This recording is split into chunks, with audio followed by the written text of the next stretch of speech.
البراوي حتى حدثنا عن موضوع التحشيد العسكري وتحشيد الحشد الشعبي من أجل تحرير هذه المناطق. السلام عليكم.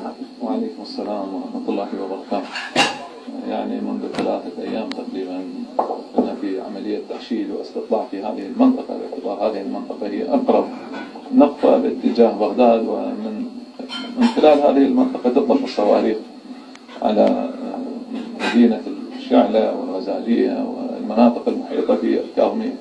هذا الموضوع يعني أخذ كثير من الاحتمالات، وبدأ التنسيق مع قيادة عمليات بغداد من خلال وزارة الدفاع ومع الحركات والحشد الشعبي المتواجد، التيار الرسالي وكذا والكتائب وكل الحركات شاركت. هذه العملية هي بدأت بعملية القرن، بدأوا في صباح هذا اليوم، يعني منذ الضياء الأول وإلى هذا